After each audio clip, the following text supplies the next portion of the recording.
I'm Gab, he's Jules. It's getting a little chilly in West London, but don't worry because the international break is just about over, Yes. Jules. We'll be talking about the Nations League, Brazil.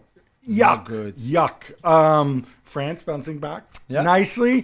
Mikel Arteta has a new contract. Yeah, well done. We'll be getting to that. But I want to start with Holland and Germany. Obviously, big rivalry historically. Beyond that, I think there's a lot of those storylines that come out of it. And I'm not just saying this because your buddy Ronald Koeman is involved. It finished 2-2. I wanted to kind of gauge where these teams are. There were some changes to both. I thought Holland, for whatever reason, no matter what choices Koeman makes, they have talented players. Yeah, they're good, and I think offensively, now that Memphis was not in this team, I don't know if he would be called up playing in Brazil with Corinthians or not. Well, he thinks so because he said, the level in Brazil is much higher than in the Saudi Pro League.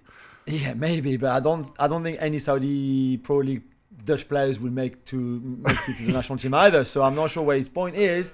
But without him and Gakpo up front, with Brian Brobby up front, they look good with the ball and they were a threat. I thought Germany were the better team and really should have won that game. And are still in their development and where they are right now, 2 years away from the World Cup, just after the Euros. They are a better team than the Dutch. There's no doubt. But I thought they were a threat, and I like Brian Brobby has been tipped for so many years as this next big thing, and I think his progress was slow, wrong choices maybe of career, like in careers and clubs, etc., a bit of injuries. But when he's in that kind of form, he's so strong, so hard to defend against, so quick, and so unpredictable at times that it worked for the Dutch. So really good game. Well done for the Dutch for that performance. I still felt Germany were better. Germany are better, even with Havertz. I like that different way of using Havertz, right? Yeah. With Dennis Undav up front, and necessarily Undav and Füllkrug are Füllkrug unavailable are different players, so you're going to see that differently. Back to Brobby, he was picked ahead of Joshua Zirkzee. I find it interesting because, I don't share your enthusiasm around Brobby. I think he's extremely awkward to play against because he's an unorthodox player. And Xerxes is also an unorthodox player. Yeah, sure. And this is where you need to have a really good coach who makes those decisions, who motivates players, who keeps people on board. And which brings me back to Ronald Koeman. I think back to the Euros, when Matthijs de Ligt played, I think he's played as many minutes as you did at the Euros. Yeah. Zirkzee didn't play too many more minutes. I think he came on late a couple games. In this game, De Ligt started. He certainly made 2 mistakes, at least. But to take him off at halftime in a game like this, how do you read that? Because you can say, all right, he's having a bad day. Let me fix it. I have other defenders. Or he's having a tough time. He's just changed teams. Let me not undermine his confidence by saying, look, you're going to be the leader for the next 10 years of this team, so let me leave you out there. Yeah, it's a really good question. I don't know, it's the Casemiro, Ten Hag template, if you want, from the other day in the Manchester derby. Yeah, sorry, big difference. Casemiro's game. clock at Manchester United is ticking. True. So true. It's easier to do that, to make a statement. His Absolutely. replacement's coming in. De Ligt, for better or worse, Yeah. De Ligt will be part of this Dutch national team for the next decade. I just think that Koeman never liked De Ligt. That's why he didn't play at the Euros. And I think he started him there. He had other options. Maybe he just wanted to see him in a top game like this and then was disappointed, like a lot of us, by halftime of how poor he was. And maybe he was just not at the level in that game. Or maybe Koeman thinks that he's not at the level, full stop. And then might not play. Next month we have the return fixture in Germany this time, and I can guarantee you that De Ligt is not going to start unless there's loads of injuries to De Vrij. Ike is a different one, or even a Van Eyck who replaced him and did better than him. One of the things that strikes me about this, and I will always say this, is when we see, I think back to my time with Jose Mourinho, when he told me, he said, you want to get a reaction. If I get a reaction from John Terry by shouting at him and calling him a loser who let down the team, he's going to get angry and he's going to perform more. If I call William Gallas a loser who let down the team, I'm going to lose him forever. So you have to have faith in Ronald Koeman and the Dutch guy that he's pushing the right buttons with De Ligt to get a positive reaction. And I think United fans will be hoping that Koeman got this one right. All right, De Ligt was not the only defender to have a bad game. Jonathan Tah really struggled for Germany and also came off at the half, if I'm not mistaken. Now, I just want to check this out there because obviously last season Bayer Leverkusen had that incredible season.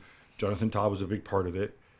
There's a lot of analytics, Bundesliga fetishists, some of whom we work with, who just adore Jonathan Tah. Yeah. And in the summer, there was a lot of talk of him going to Bayern Munich. He only has a year left on his contract and whatever. I'm wondering, I don't think this summer helped him. And I don't think maybe being a free agent at the end of the season is helping him either. And I'm wondering, too, if some of the defensive moves that Bayer Leverkusen made over the summer were with a view that they're not going to re-up Jonathan Tah. Yeah, maybe. And also this was you can excel in a back three and find it very difficult in a back four. And we've said it many, many times before with the Thiago Silva, different because he's much older than Jonathan Tah. But a back three, by definition, especially if you're in the middle of the three, then it's easier for you to defend, and you've got two guys to protect, than a back four where it's just you and another centre back against one or two forwards where things go much quicker and everything. And for me, that game where he was, and again, Bobby, it's not that I'm a fan of Bobby, but in this game, what the Dutch wanted to use Bobby for worked perfectly. They wanted to beat the press by playing long on him, and because he's such a unit, strong and quick, it was hard for Schlotterbeck, who got yellow carded quite early, and Tah to defend on him, and that worked perfectly.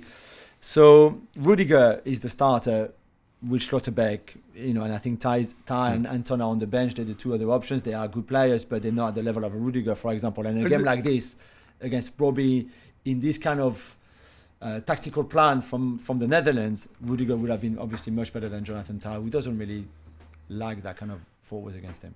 I wonder whether this should be, when I look at Germany again with a view to 2026, and look, this is true, I think, of every national team, right? We always say this: you can't just buy players to fill positions. Yeah. But when I look at this, I think there's definitely still an issue at center forward. Kai Havertz, notwithstanding, whatever you want to build around him.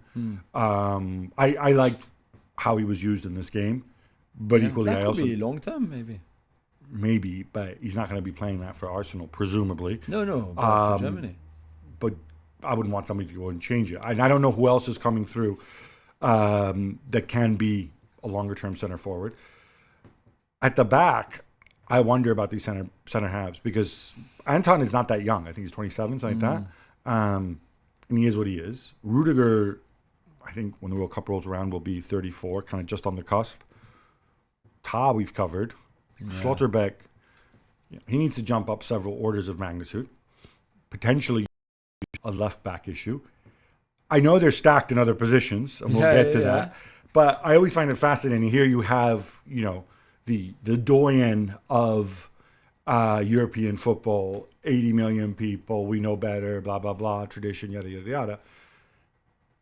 And the starting 11 is still so uneven, which I find interesting. Yeah, no, really. And I think they, obviously the firepower they've got up front, wherever Havertz plays, is incredible and huge, but they've got issue to sort out, which they won't sort out by 2026 anyway. Yeah, Anton might progress because he's going to play in the Champions League, for example, and good for him. I don't think he's going to become a world-class defender between now and the World Cup in 2 years' time, for example. So they will have to do with those issues. But every team you always have a position, especially for a national team, one or two, sometimes three, sometimes even more, where there's less, the pool of talent in that certain position is not as strong as others. I think the difference is that other countries like that, I'm thinking of Spain and France, and I know this is a very high bar, right? And we can obviously see how England in certain positions have, the cupboard's pretty bare. But I feel like either they're much deeper across the board, or when somebody else comes in, I was skeptical about Spain's defense, right? Ahead of the Euros. And it worked out. It's just not just Lenormand and Laporte, but then Vivian plays. He gets it done, and so on. I just think this is something to track, and worth remembering. Definitely. Musiala and Wirtz, Musiala in particular, Nagelsmann made the point that, they've learned that there's areas of the pitch where you can't dribble. Yeah. Which I thought was a nice way to sum this up. Yeah, because we saw them obviously 4 days before being outstanding, both of them, in a big win against the Bosnia side, as we've explained at the time in Monday's show. Not very good, okay, but they were still outstanding. This was a much tougher game, and in that game, Jamal Musiala was just not at the level that you would expect him to be, really, considering his talent and the form that he's had. So it's very interesting. And there's things that just show. And I'm sure the Dutch had a bit of a plan against him anyway, because they were doubling up on him, for example, but no dribbling. No successful dribble at all in the game, which for somebody who's one of the best dribblers, because the ball is glued to his foot, is very interesting. He had 6 shots, all of them blocked. Literally 6 shots, all blocked. So it's either he took them in the wrong position or took them where he should not have taken the shot, because he was clearly not. If your shot gets blocked, it's not the right option, because a shot by definition, you should have a clear aim at the goal and see of the goal. And if you've got players in front of you that block your ball in your shot, it's just not good. Good because it shows he still has a lot of things to improve. As long as one of Musiala and Wirtz is on great form, like in this game, because Wirtz I thought was outstanding, it's good. I think if both of them are on their best form in the same game, then the opposition is in big trouble because they're unstoppable. As long as they've got one of the two shining, it's fine. But in that game, Musiala was disappointing. Final point.